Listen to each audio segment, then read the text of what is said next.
What up, you guys? I hope everybody's doing well. We are here for our weekly anchor message. This is our Oracle and Tarot message where we get our weekly spiritual assignments. So these are kind of the spiritual lessons and the soul work that we're going to be dealing with this week. If you haven't already, check out yesterday's weekly energy oracle forecast. It gives sort of like the spiritual weather forecast for the week, and you get an idea of the kind of energy and tone that the week will have. And so now we get more specific, and these are basically like assignments from headquarters. So from the wild unknown archetype, we have the self. We've got the vision.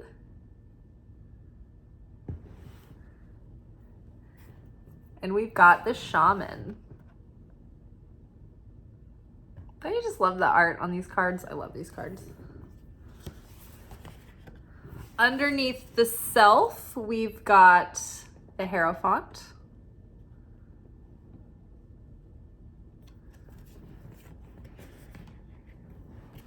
Underneath vision, we've got Four of Wands.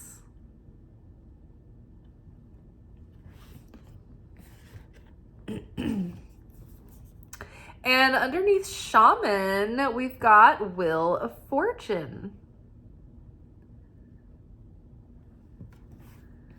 So I think this is a very interesting and direct and simple message this week. Know thyself. This is like the Hermit is the teacher. It's long-held institutions and traditions. It's like a mentor passing down their wisdom to a mentee. And I think that this is a combination of cards talking about how we are having a spiritual awakening, and the inner wisdom, this pearl here that you see over the heart of this shadow, the silhouette of this person, is coming into full spectrum, right? It's got this light burst that is being broke apart, almost like when you shine light through a prism, through a crystal, and you can see the spectrum of color in the rainbow. And so this is an awakening of self that brings out the light in us, and it shows off the full spectrum of our emotional intelligence and our spiritual intelligence and our talents and our creativity and our individual uniqueness in our soul. And so we are sort of, coming from yesterday's weekly energy oracle forecast, there was a real tone of reflection this week, but like positive reflection, like realizing like how far we've come and seeing ourselves sort of like, when you haven't seen like a young nephew or something in a while, and it's been like a few months, and then you see them again, and all of a sudden they have like shot up like several inches, and they're all knobby-kneed, and they're all awkward, and it's like they suddenly stretched out, and you're like, oh my gosh, like suddenly overnight, like you've become like a young man. It's kind of like that. We're kind of like all of a sudden like running into it ourselves, and we're suddenly able to see ourselves. And it's like if you haven't been around a mirror in a while and you're like, whoa, I look like this. But it's like a pleasant surprise. It's like all of a sudden we're able to see ourselves, and we haven't had the time to kind of stop and look for a minute. It's just everything's been going so fast, and the changes have been happening, and we've been meeting new experiences and interactions and challenges, and we've been meeting them and like, going through the days, and they've all been running together, and like suddenly it's like this week, it's like it's kind of all caught up to us, and we're like, oh, we can stop and kind of take a breather, look around for a minute and be like, wow, I've really been growing, and things have really been blossoming and expanding, and my perception is different, and I'm feeling more strength and certainty and acceptance with wherever I am in my life, and ready, and kind of like having a clear vision of what we want next for this new leg of the journey. So very good. We're knowing ourselves. We are putting what we've learned into embodiment, and now we are shining that out in the world, and it's like we're kind of shining that light also for others. And that's inspiring for other people as well. So very good. Now back to, getting a real clear vision. So now that we know ourselves, we're awakened, we are coming into our own and we're owning it. It's like, now, okay, I know who I am and I know what I want for my future.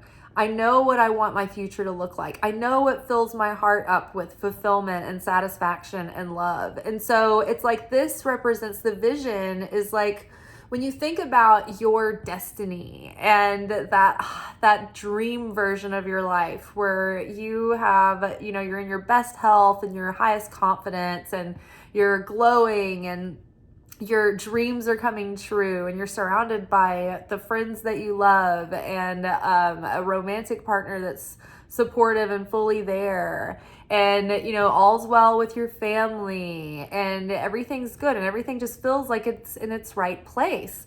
Really hold on to the feeling of that vision and excited anticipation, but also the feeling that you're already living in it to some degree. So find ways to focus on like small steps of this being a reality, right?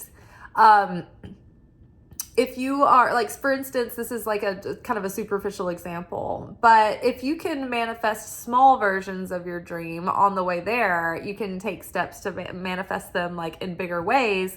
And then you are believing all the time that dream is already coming true, because essentially on some small level it is. For instance, if you want to manifest more abundance and have like maybe more beauty and a little bit more luxury in your day-to-day, you can start small with just like maybe like a really nice candle for your living room that you light for yourself, that you remember to light, and it becomes like, something that you enjoy and it fills you up. Maybe you get some nice bubble baths, right? Maybe you invest in like a perfume that you want, but you don't have to like maybe, break the bank with big, huge lifestyle purchases necessarily. You can do it in small ways, small steps that make you feel more abundant and make you feel like you're already the person living in that version of your life. I know that for me, working in film, it always felt like at some level I had arrived in my dream because I was there doing it. I was there making it happen, even if I wasn't at the like pinnacle of the version of myself that could have done this or that. It was like, on some level, it was kind of satisfying for me because I was there. I'd been there, I'd done that, I'd seen it all, I got the t-shirt. So get a vision of the life that you're ready to create. Maybe you're already living a version of it now, and so it's more about expansion and enhancement, right? Maybe you're excited because you're kind of starting off fresh from scratch all over again, and you're building a new version of yourself and a life, and that's all very exciting too. So really get really clear on what brings you harmony and fulfillment, and what kind of lifestyle and routine and needs that you need to have around you in order to set yourself up for like security and emotional security and physical security, well-being, harmony, passion, celebration, like good feelings. The Four of Wands is the marriage card. So it talks specifically about feelings, like being in a season of your life where you feel like all is well, everything is great. There's like domestic bliss and harmony, and you're just feeling really good, and it's time for celebration, and maybe abundance is coming in, and it's like a next level of fulfillment. It's kind of in the middle of the journey. Everything's not done or written or set in stone yet, but it's like the beginning of starting to build something for yourself that you can tell is going to bring long-term fulfillment. It's like you're setting the foundation now for the 10 of Pentacles. The Four of Wands is like, okay, I'm setting myself up to build that life that I love, that's going to yield me long-term value and security and love. And this is the beginning stages of it. So the more clear we can get on this vision and start taking steps, the sooner and the closer we get to that. Now, the shaman card is here paired with the wheel of fortune. So I feel that the amount that we can heal within ourselves and the amount of like our negativity, our darkness that we can turn to light is going to be proportionate to the amount that Jupiter can expand our blessings and put like exponential growth juice, like a miracle grow on the efforts that we're putting in and the seeds that we're planting right now. Remember, Jupiter has been in Taurus, expanding all of those themes of beauty, security, love, connection. And it has been conjunct Uranus. And so it has been a sudden shift and change and an improvement in like what our home life is, and an improvement or a change for the better, right? Like sometimes things, they're shaken up and maybe the initial catalyst is uncomfortable, but whatever is happening, it's probably happening so that you can start shifting and expanding into a more positive, a more uplifting, a more fulfilling and abundant version of your life. So I really feel like it's part of our job here to seek out that darkness so that we can alchemize it. And the more that we turn that old frustration, the old like grudges and things around, and we can like release that and let it go and forgive and bring more inner peace and fulfillment within, it's like it's going to expand on the outside as well. It's going to bring us a lot of acceleration and growth and abundance. I actually want to read the shaman card. Oh, also yesterday I lost my train of thought and I started to talk about the Kabbalists and the temple in Jerusalem, and how the Kabbalists are not just spiritual for the sake. It was like the difference between receiving for the self alone and receiving for the sake of sharing. And so the spiritual student from the Kabbalistic lens is not just seeking the light and enlightenment and healing just to make their own life better. They're not doing it just to heal themselves and make their own experience more palatable. They're doing it because this is our mission and purpose as light workers and as warriors in a realm and a dimension where there is this kind of tug of war between these two major governing forces, the light and the dark. And so the darkness, like in this world, matter can neither be created nor destroyed. It can only be transmuted. And so the Kabbalists and the mystics, they go right to the darkness. And they're drawn to it like flies or like ants to sugar. And you would think that light seekers would be focused on all the rainbows and the goodness and the positivity. You're wrong. You've got to find all the dirt and the grime and the shadow and the despicable parts of the self that you don't want to look at. And you've got to go right into it, right into the belly of the beast. You got to look right in the eyes of the monster that you don't want to look into. And you've got to transmute it. You can't bury it. You can't deny it. You can't destroy it. You can't obliterate it. You can't rid yourself of it. You have to change it. It can only be changed.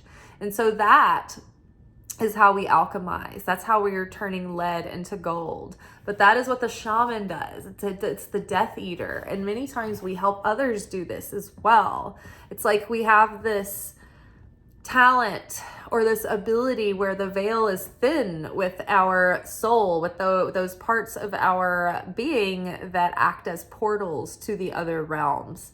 And so we can connect and we can take people deep to do the healing. And it's almost like you can traverse that space-time and it's easier to go back into the past and dig something up. But either way, it's like we're actively seeking out what is ready for healing, what is ready for change, what is ready for transformation. Okay, let me find the shaman.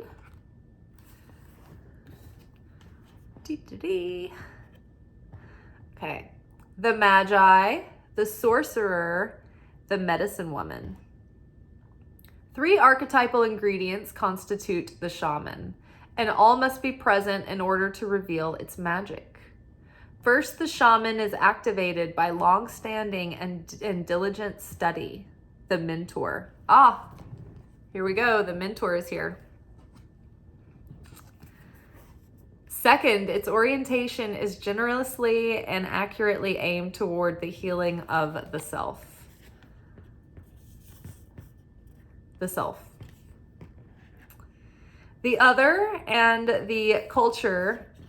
Let me say that again. Its orientation is generously and accurately aimed toward the healing of the self, the other, and the culture. So healing ourselves, helping others heal, and helping the culture heal at large. And third, the shaman has a knack for finding doorways to the other world, allowing psychic visions and old magic to leak into this world.